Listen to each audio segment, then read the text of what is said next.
The war in Ukraine can end during the year of 2025. Donald Trump is ready to meet Vladimir Putin and negotiate a peaceful settlement of the war in Ukraine. Meanwhile, Ukrainian President Volodymyr Zelensky is ready for a ceasefire in Ukraine. So what is known about current predictions on the end of the war in Ukraine during the year of 2025, and what did President Zelensky say in his interview with American podcaster Lex Friedman? So German newspaper Bild reported about the possibility of the end of the war in Ukraine during this year, the year of 2025. This prediction was made by the German government. This is one of the few scenarios which were considered to be possible by the German government. So there is a big thinking about the possibility that Vladimir Putin could end the war in Ukraine during this year. So according to the German government, there are some previous signs. There are some signs and indicators which indicate that Vladimir Putin sends messages, interesting messages to his inner audience, to his people inside Russia and to the Western audience, that he is ready to end the war in Ukraine this year because Russia's economy is struggling. Russia's economy is in a free fall right now because the interest rate is more than 20%. The growth of Russia's GDP has slowed down, was slowed down by Western sanctions. Moreover, the prices for food production is higher than ever since the beginning of the Russia's full-scale invasion of Ukraine. So Bild is confident that the war in Ukraine could end this year. Also, Kremlin does not know what Russia will do with those soldiers who will return home to Russia and how they can live in a peaceful country, in a peaceful world, and how could they be employed.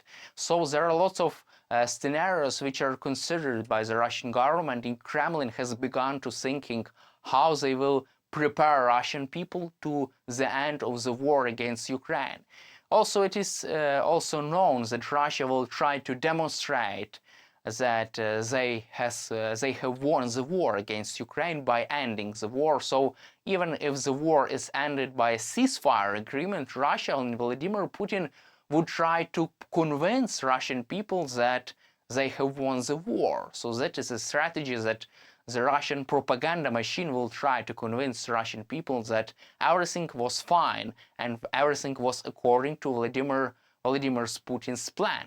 And also it will be important for Putin to convince that everything was fine during this recent months, because Russian dictator Vladimir Putin has faced numerous setbacks in the recent months. Russian forces have withdrawn from Syria.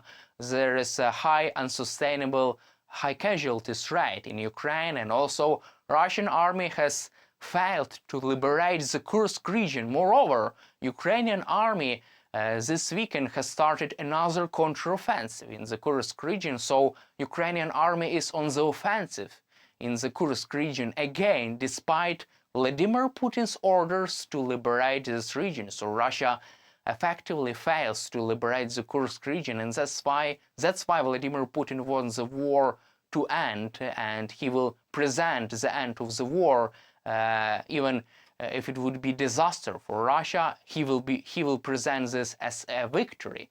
That's how his propaganda machine works.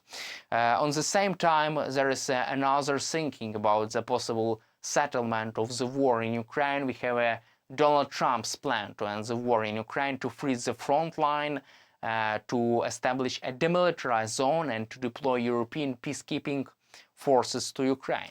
On the other hand, Ukrainian President Volodymyr Zelensky said that he would be ready to end the war in Ukraine. He would be ready for a ceasefire if Donald Trump would provide Ukraine, would make two really important decisions. So according to President Zelensky, for the first time, Ukraine should receive bold, strong security guarantees in order to agree with Trump's proposal on a ceasefire. So Ukraine should join NATO, and the NATO Article 5 of the treaty should be activated, should be used for those territories which are controlled by the Ukrainian government.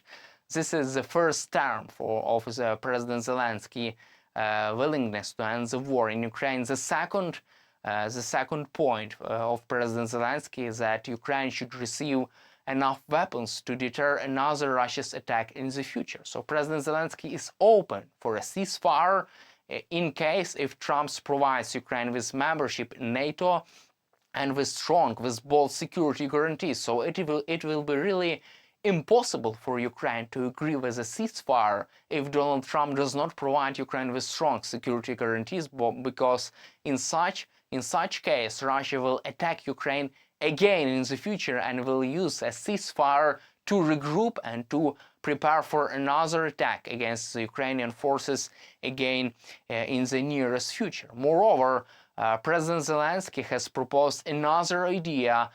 He plans to meet Donald Trump personally to reach out to him and try to prepare a plan how they can stop Vladimir Putin, how they can halt Russia's aggression. So another proposal for President Zelensky to Trump is to use $300 billion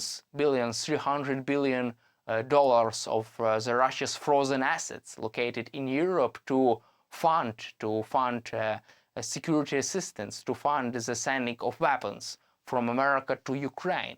So this is the plan of President Zelensky. That's why the big deal is that Donald Trump does not want to spend American taxpayers' money on Ukraine. That's why President Zelensky proposed him to spend on Ukraine Russian money, Russian frozen assets. $300 billion of Russian assets are frozen in Europe. And Donald Trump can use this money to fund Ukraine's war effort. Moreover, it would be beneficial for American economy because American production plants, military production plants and military industrial complex will receive another money funding, another flow of money, which will provide Americans with new jobs and will increase the tax spending, the tax revenues for the American money, for the American budget. That's why it would be really beneficial for the United States and its allies to support Ukraine for as long as it takes. Also, it would be important for Trump to put more pressure on Putin to blackmail him, to force him to negotiate with Ukraine a peaceful settlement of the war. In other case, he will continue this war and Donald Trump will not be able to meet his campaign trail obligations which he made during his campaign. Also, let's cover a recent article of the Tony Blinken, his recent interview with the New York Times. Blinken said that he would be ready, he said that Ukraine would be ready to end the war and it is possible to reach a ceasefire only if Ukraine joins NATO. So Antony Blinken is confident that if Ukraine does not join NATO and if there is a ceasefire without any kind of security guarantees for Ukraine, then Russia will use this ceasefire to regroup, to prepare for another invasion of Ukraine. According to the Antony Blinken, it would be possible for Ukraine to reach a ceasefire if Ukraine is a member of NATO, if Ukraine is invited to join NATO, or if Ukraine is provided with another types of strong and bold security guarantees. If there are no membership in NATO for Ukraine, if there is no security guarantees for Ukraine, Russia will use this time to attack Ukraine again. Also, Donald Trump has to change his mind because previously he said that US will not provide Ukraine with security guarantees, American boots will not be deployed to Ukraine. However, it will be impossible for Ukraine to agree with ceasefire proposal if Trump does not provide Ukraine with strong and bold security guarantees. That's how he can end this war in Ukraine. Invite Ukraine to join NATO or provide strong security guarantees to Ukraine, which will deter Russia from attacking Ukraine again in the future. But stay with us on YouTube and we will cover the next developments and the results and expectations from the high-stakes Trump-Zelensky meeting, which could happen in the nearest future. That's all for today. Subscribe to our YouTube channel, stay with us on YouTube, and glory to Ukraine!